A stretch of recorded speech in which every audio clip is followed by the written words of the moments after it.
is that you want me, but I said I would want myself. Let me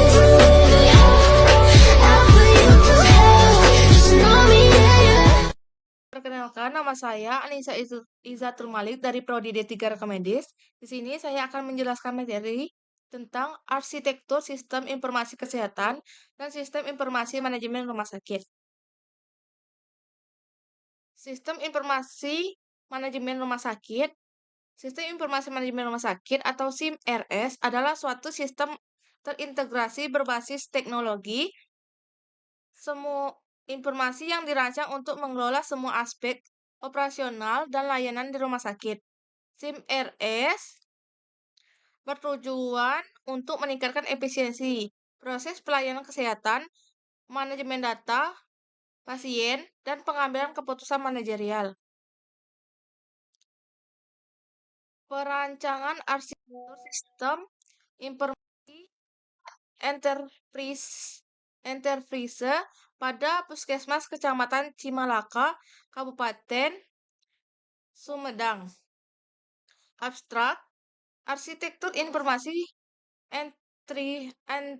enterprise Puskesmas Cimalaka secara khusus dirancang untuk memenuhi kesehatan masyarakat yang terkomputerisasi untuk meningkatkan kinerja pelaksanaan tugas puskesmas, baik dari sisi operasional, pelaporan, serta pengawasan dapat lebih mudah dan efisiensi untuk menciptakan good governance. Adapun metodologi penelitian yang penulis menggunakan yaitu studi pustaka, wawancara, observasi, dan menggunakan TOGAF ADM sebagai framework dalam perancangan arsitektur. TOGAF atau The Open Group Arsitektur Teknik sebagai salah satu metode atau kerangka acuan untuk membangun sebuah arsitektur informasi. Metode TOGAF ini ditekankan pada tempat langkah yaitu penetapan visi arsitektur sistem informasi, pemodelan arsitektur bisnis, pemodelan arsitektur sistem informasi, dan pemodelan arsitektur teknologi. Hasil dari penelitian ini adalah berupa blueprint arsitektur sistem informasi Puskesmas Cimalaka yang akan menunjang proses Puskesmas secara menyeluruh dan menyelesaikan permasalahan sistem informasi yang masih belum terintegrasi.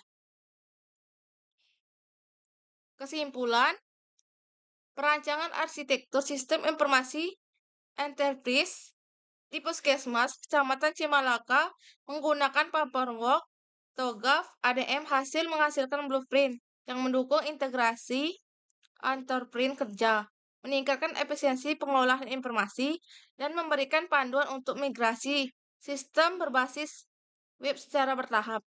Penelitian ini menunjukkan bahwa arsitektur yang terstruktur dapat mendukung layanan kesehatan yang lebih efektif dan relevan dengan kebutuhan organisasi. Adapun materi tentang arsitektur sistem informasi kesehatan. Arsitektur sistem informasi kesehatan adalah kerangka yang mengatur bagaimana komponen-komponen teknologi informasi atau TI, data proses bisnis, dan aplikasi dalam institusi kesehatan seperti rumah sakit, puskesmas, dan klinik saling terintegrasi dan berfungsi bersama untuk mendukung pelayanan kesehatan yang efisiensi dan efektif. Studi literasi sistem informasi manajemen rumah sakit. Abstrak, saat ini perkembangan dan kemajuan teknologi informasi semakin berkembang pesat agar suatu instansi atau perusahaan dapat menggunakan informasi sebagai pasar pengelolaan dan pengelolaan data. Diperlukan sistem aplikasi di berbagai bidang.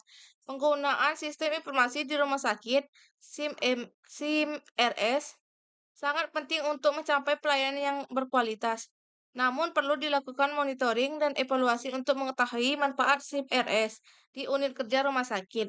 Dengan demikian, rumah sakit dapat mengembangkan SIM-RS dengan mempertimbangkan faktor-faktor yang mempengaruhi penggunaan dan kegunaan SIM-RS. Adapun tujuan kegiatan literatur ini adalah untuk mengidentifikasi faktor-faktor yang memandu dan menghambat penerapan sistem informasi manajemen informasi.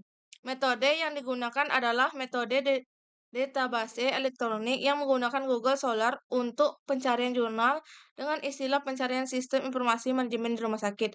Sebanyak 2600 jurnal tersedia, namun hanya 10 yang memenuhi kriteria. Hasil kerajinan mengidentifikasi 3 penyebab utama: prosedur operasi standar dan integrasi manajemen, pemahaman dan keterampilan SDM, sistem dan teknologi.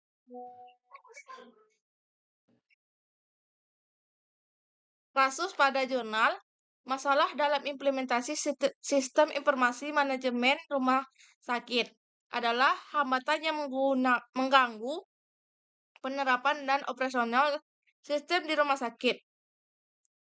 Hambatan ini mencakup kurangnya koordinasi dalam manajemen, ketidakjelasan standar operasional atau SOP, minimnya supervisi, serta kurangnya evaluasi terhadap penggunaan sistem.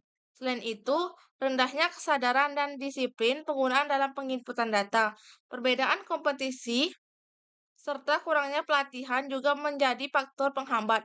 Dari sisi teknologi, keterbatasan infrastruktur seperti gangguan jaringan, kurangnya pengangkat kertas, dan ketidaksiapan sistem turut menghambat efektivitas tim RS dalam meningkatkan efisiensi layanan rumah sakit dan pengelolaan data pasien. Thank you. Baiklah, itulah materi yang dapat saya sampaikan. Saya tutup. Wassalamualaikum warahmatullahi wabarakatuh.